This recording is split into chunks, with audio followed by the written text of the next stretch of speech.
கடந்த ஒரு லைஃப்பில் மிக முக்கியமான மனிதர்கள் அப்படின்னா மாதா பிதா குரு தெய்வம் அதெல்லாம் சொல்லுவாங்க. நான் ரெண்டு விஷயம் ரொம்ப மதிக்கிறேன். சினிமா ரொம்ப பேஷனேட்டடாக அதை வந்து பார்க்கறதுக்கு கற்றுக் கொடுத்தவர் வந்து என்னுடைய குருநாதர் மிஷ்கின் சார். அதை சிறப்பாக கொண்டு போய் மக்களிடம் சேர்க்கறது வந்து பத்திரிகையாளர்கள். ஸோ நீங்கள்லாம் என்னுடைய ஃபேமிலி. டெவில் ஏன்னா சவரக்கத்தின்னு ஒரு படத்தை வந்து இன்றைக்கும் சவரக்கத்தியோடைய டைரக்டர் அப்படின்னு ஒரு ஒரு பெருமையாக இருக்கிறதுக்கு காரணம் வந்து பத்திரிகையாளர்கள் தான். ரொம்ப நன்றி அதுக்கு. இந்த டெவில் படம் வந்து ஆஃப்டர் சவரகத்திக்கு அப்புறம் ரொம்ப வருஷம் கழித்து இந்த படம் பண்ணுறேன். சவரகத்திக்கு அப்புறம் ஒரு ஒரு அதுக்கப்புறம் வந்து ஃபைனான்ஷியலாக நிறையாது எனக்கு வந்து மிஷ்கின் அண்ணா எனக்கு எப்பயுமே என்னோடய குருநாதர் ஹெல்ப் பண்ணிக்கிட்டே இருப்பார். அவரோட படங்களில் நான் போய் வேலை செய்வேன். அவர் படம் இல்லைன்னா வேறு யார்கிட்ட போய் வேலை செய்வேன். ஸோ வேலை செஞ்சிட்ருக்கணும், சினிமாவில் இருந்துக்கிட்டே இருக்கணும். அதுதான் என்னுடைய இது. வேறு தொழில் எனக்கு தெரியாது, எனக்கு பிடிக்கவும் இல்லை வேறு தொழிலில் போகிறதுக்கு. ரொம்ப வருடங்களுக்கு அப்புறம் இந்த டெவில் படத்தை நான் ஆரம்பித்தேன். இந்த குவாரண்டைன் டைமில் வந்து கிட்டத்தட்ட 2 வருஷம் ஒரு வீட்டுக்குள்ளேயே வந்து எல்லாரையும் வந்து அந்த நோய் பூட்டி வச்சிருச்சு. கிட்டத்தட்ட ஒரு ஒரு சிறைவாசம் மாதிரி தான் எல்லாருமே இருந்தோம். ஸோ அப்போ நிறைய புத்தகங்கள் படிக்கிறதுக்கு எனக்கு வந்து இருந்தது. ஸோ அப்போ எனக்கு வந்து ஒரு அடுத்த படம் என்ன பண்ணலான்ற ஒரு இது, ஒரு மர்டர் மிஸ்ட்ரி பண்ணலாம், ஒரு ரூம் மர்டர் மிஸ்ட்ரி பண்ணலாம் அப்படின்ற எனக்கு ஒரு இது. அது வேறு ஒரு புக்கு எனக்கு வந்து பெனுரமா அப்படின்ற ஒரு புக்கு வந்து அது எனக்கு வந்து ஒரு ஒரு ஊக்கம் கொடுத்தது. எனக்கு அந்த புக்கு வந்து மிஷ்கின் சார் தான் எனக்கு வாங்கி தந்தார் லேண்ட்மார்க்கில். ஸோ அந்த புக்கு படித்தோன்னா எனக்கு ஒரு வீட்டுக்குள்ளே ஒரு மர்டர் நடக்குது, அதை எப்படி சால்வ் பண்ணலாம் அப்படின்னா அது ஒரு ஃபிக்ஷன். அது ரொம்ப அருமையாக இருக்கும். அது ஒரு சீட் எஜ்ஜில் எப்பயுமே, ஏன்னா த்ரில்லர் வந்து எப்பயுமே எல்லாருக்கும் ரொம்ப பிடிக்கும், அது அட்ராக்ட் பண்ணும். ஸோ அப்போ வந்து டெவில் நம்ம இந்த படம் அதை இப்போ அந்த படம் கொஞ்சம் ஒரு அந்நியமாக இருந்தது. சரி ஓகே வேறு என்ன நம்ம பண்ணலாம் அப்படின்னு சொல்லிட்டு என்னுடைய தேடுதலை அப்படியே இது பண்ணிக்கிட்டு இருக்கும்போது யதார்த்தமாக வந்து தேவி பாரதியோடைய கதையை நான் வந்து ஒளிக்கு பிறகு இருளுக்கப்பால்னு ஒரு கதையை படித்தேன். அவர் இப்போ வந்து 2024 வந்து சாகித்ய அகாடமி அவர் விருது வழங்குறாங்க. அவர் மிகப்பெரிய ஒரு ரைட்டர். அந்த புக்கெல்லாம் படிச்சுக்கிட்டே இருக்கும்போது அப்போ அவர் என்ன சொல்ல வராரு, இந்த சமூகத்துக்கு என்ன சொல்ல வர்றாரு. ஏன்னா ஒரு ஒரு ஒரு ஒரு ஆர்டிஸ்ட், எனி கலைஞர்கள் வந்து என்ன சொல்லுவாங்கன்னா சமூகத்தை வந்து மேம்படுத்திக்கிட்டே இருப்பாங்க, சிந்திக்க வச்சுருவாங்க சமூகத்தை. ஸோ அப்போ வந்து தேவி பாரதியோட புக்கு வந்து என்னை வந்து கொஞ்சம் ஆழமாக சிந்திக்க வச்சுது. ஏன்னா ஆழமாக சிந்திக்க வச்சதுக்கு ரீசன் வந்து என்னென்னா குவாரண்டைன் டைமு, எங்கேயுமே போக முடியாது, அடுத்த வேலைகள் என்னென்னு சிந்திக்க தெரியாது, நீ வீட்டில் தான் கிடக்கணும். பாட்டில் இருந்தால் பாட்டில் அடிக்கலாம், சாரி இல்லைன்னா வந்து புத்தகம் படிக்கலாம்.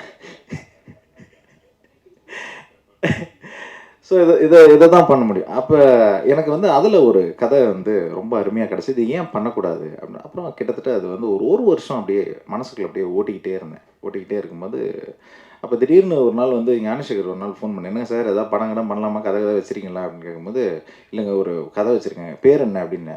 டெவில், அட்டகாசம் சார், ஹிட்டு சார் படம் அப்படின்னாரு. சரி ஓகே அப்படின்னு சொல்லிட்டு அப்புறம் ஏதோ ஒரு இது பண்ணும்போது அதுக்கப்புறம் ஒரு போஸ்டர் ரெடி பண்ணி அவர்கிட்ட காமிச்சேன். என்ன சார் கதை, இல்லைங்க கதை சொல்கிறேங்க, இந்த கதையை சொன்னால் உங்களுக்கு தெரியாது, அதுக்கு வந்து கொஞ்சம் ஒர்க் இருக்குது அப்படின்னு சொன்னேன். அப்புறம் மிஷ்கின் சார்கிட்ட சொன்னேன், என்னடா அடுத்து பண்ண போகிறேன்னா, என்ன இந்த மாதிரி தேவி பாரதியுடைய கதையை பண்ண போனால் தப்பிச்சிட்டேன் நான் வந்து. ஸோ அவர் புத்தகம் ரொம்ப பிடிக்கும் அவருக்கு. ஸோ என்ன லைனுன்னு சொன்னால் லைனை இது பண்ணேன்.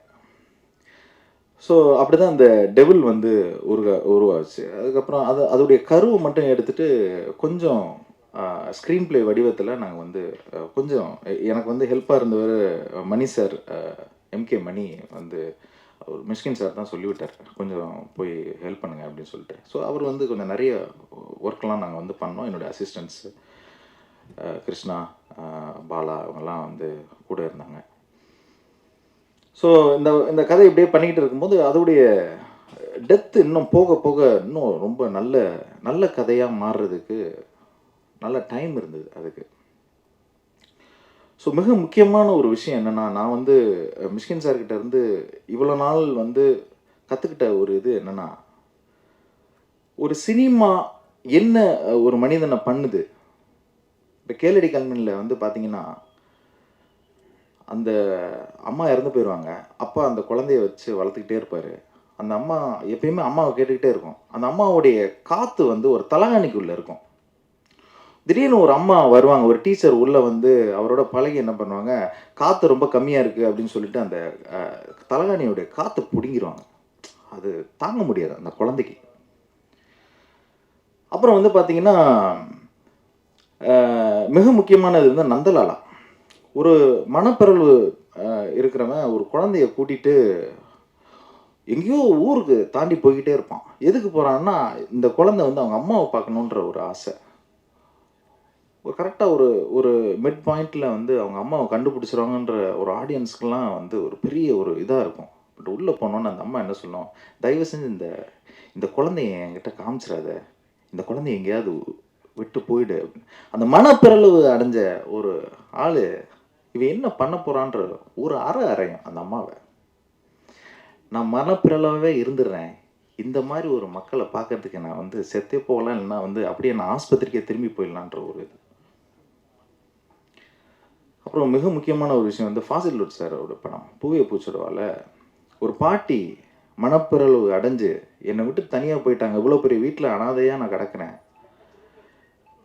ஆனால் அந்த பெல்லை வந்து நான் வந்து எப்பயாவது நான் வச்சுட்டு இருப்பேன். அங்கே இருக்கிற சின்ன பசங்கள்லாம் வந்து பெல்லை அடித்து அடித்து அந்த பாட்டியை வந்து தொல்லை பண்ணிக்கிட்டே இருக்கும். ஒருத்தன் கேட்பேன், ஏங்க அந்த பெல்லை பிடிங்கி வீட்டில் தான் வைக்கலாமே, எதுக்கு? இல்லை இல்லை, அந்த பெல் ஒரு இதுக்காக வச்சுருக்கேன், எப்பயாவது யாராவது என்னுடைய சொந்தக்காரங்க வந்து அடிப்பாங்க, எனக்கு தெரிஞ்சவங்க வந்து அடிப்பாங்கன்ற ஒரு நம்பிக்கை அந்த பாட்டிக்கு இருக்கும். ஒரு நாள் வந்து அவங்க பேத்தி வந்து அடிச்சிருவான்.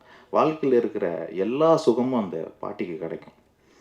ஆனால் போகும்போது அந்த பாட்டியோட வந்து இருக்கிற அந்த பெண்ணு ஒரு நாளைக்கு ஆஸ்பத்திரிக்கு போயிடுவா, அவள் இறக்கப்படுவான்ற ஒரு இது அவள் பாட்டிக்கு தெரிஞ்சிடும். அது ஆடியன்ஸுக்கு தெரிஞ்சு ரொம்ப அப்படியே ததும்புவாங்க அந்த இடத்துல. ஆஸ்பத்திரிக்கும் தூக்கிட்டு போயிடுவாங்க அந்த பெண்ணை. பாலில் மயக்கம் கொடுத்து அந்த அந்த பாப்பாவை கூப்பிட்டு போயிடுவாங்க. அந்த பாட்டி வந்து அந்த படம் முடியும் போது அந்த பெல்லை எடுத்து மறுபடியும் மாட்டுவாங்க. அந்த படம் முடியும். ஸோ ஒரு ஒரு ஒரு இயக்குனராக சரி, ஒரு ஒரு கதையாசிரியராக இருந்தாலும் சரி, ஒரு கவிதை இது என்ன சொல்கிறாங்க அப்படின்னா, ஒரு ஊக்கம் கண்டிப்பாக. அந்த படம் நீ வந்து அந்த படத்தை பார்த்து முடித்த உடனே உனக்கு வந்து ஒரு கிளாரிட்டி வரணும். அது ஒரு புத்தகமாக இருந்தாலும் சரி, ஒரு மியூசிக்காக இருந்தாலும் சரி, ஒரு ஒரு ஒரு மிக முக்கியமான ஒன்றை எலவேட் பண்ணிடும். அது அது வந்து ரொம்ப முக்கியம்னு நான் நினைக்கிறேன். இதுதான் நான் வந்து மிஷ்கின் சார்கிட்ட இருந்து நான் கற்றுக்கினது. அதாவது எங்கள் அண்ணன்கிட்ட நான் எதுவுமே கற்றுனதில்லை. பட் ஆனால் என்னுடைய குருநாதர்கிட்ட வந்து நான் நிறைய இந்த விஷயங்கள் நான் கற்றுக்கினேன். இந்த டெவில் படம் வந்து கண்டிப்பாக இந்த மாதிரி ஒரு உங்களை வந்து அந்த படம் முடிஞ்ச உடனே ஒரு எலவேட் பண்ணுன்றது எனக்கு ஒரு நம்பிக்கை இருக்குது.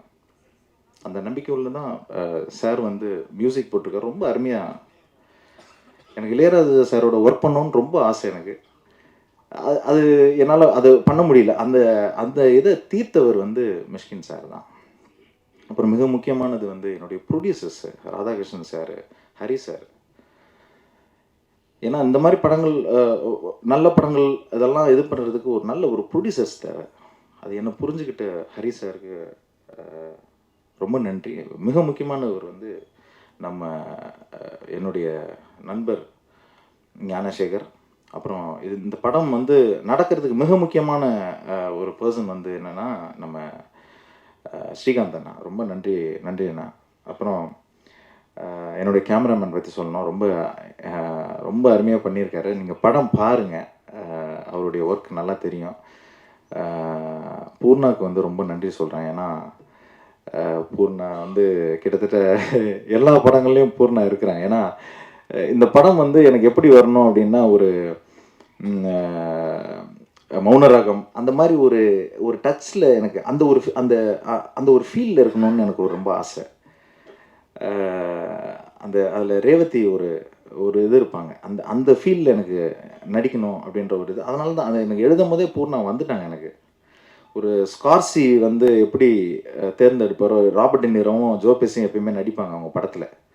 அது என்னவா இருந்தால் ஒரு சின்ன சீனாக இருந்தாலும் நடிப்பாங்க. ஸோ அந்த மாதிரி ஒரு நடிப்பு பேய் அவங்க. அதுக்கப்புறம் விதாத் சாரை பற்றி நான் பேசணும். விதாத் சார் வந்து இந்த கதையை வந்து நான் எடுத்துகிட்டு போகிறேன் சார். ஏன்னா நான் கதை எழுதும் போதும் ஒரு வக்கீல் கேரக்டர் அது. அந்த அந்த வக்கீலில் வந்து ஏன் நான் வக்கீல் டேரக்டர் கூட கேட்டேன், ஏன்டா வக்கீல் அப்படின்னாரு. ஸோ அந்த கதை எழுதி முடிச்சோடனே எனக்கு எந்துச்சுன்னா, அந்த வக்கீலை பற்றியான ஒரு கதை, லாயர் பற்றியான ஒரு கதை, அவன் ஒரு அப்பர் கிளாஸான ஒரு ஒரு பர்சன் அவன். பென்ஸு எப்பயுமே வந்து நல்ல ட்ரெஸ் பண்ணுவான், நல்ல சென்ட் பெர்ஃப்யூம் போடுவான், எல்லாம் இது பண்ணுவான். பட் ஆனால் அவன் வந்து அவனோட மனசில் வந்து அவன் அந்த அவன் நீதியை வந்து வச்சிருக்கான். ஆனால் அப்படின்னா அந்த நீதி வந்து அங்கே தவறப்படுகிறது. அதனால் பெரிய பிரச்சனைகள் அவனுக்கு வந்து அவனுடைய வாழ்க்கையில் வருது. ஸோ இதுதான் படம். ஸோ அவருக்கு நான் ரொம்ப தேங்க்ஸ் பண்ணிக்கிறேன், வித்தாத் சாருக்கு. ரொம்ப நல்லா பண்ணியிருக்காரு. அவர் என்னென்னா, நான் நல்லா நடித்தேன்னு சொல்கிறாரு. அது இல்லை, அவர் தியேட்டர் ஆர்டிஸ்ட். அவருக்கு தெரியும். அது வந்து ரொம்ப ஹம்பிளாக அதை வந்து சொல்கிறாரு. அப்புறம் நான் அருணை சொல்லணும். அருணும் வந்து ஒரு நல்ல சூப்பராக ஒர்க் பண்ணிட்டார் இந்த படத்தில். ரொம்ப தேங்க்ஸ். ரொம்ப ஒரு சாமிங்கான ஒரு பர்சன், நல்ல எனர்ஜெட்டிக்கான ஒரு பர்சன்னு. ஸோ படம் நல்லா வந்திருக்கு. என்னுடைய ஆர்ட் டைரக்டருக்கு, அப்புறம் என்னுடைய எடிட்டருக்கு நான் வந்து ரொம்ப நன்றி சொல்லிக்கிறேன். மறுபடியும் இந்த படத்துக்கு உதவியாக இருந்த ராதாகிருஷ்ணன் சார், அப்புறம் ஹரி சாருக்கு என்னுடைய நன்றி. இன்னைக்கு வரைக்கும் பயங்கரமாக சப்போர்ட் பண்ணுறாங்க 2 பேரும். ஸோ அந்த படம் நல்லா பண்ணியிருக்கேன், நல்லா வரும். Thank you so much.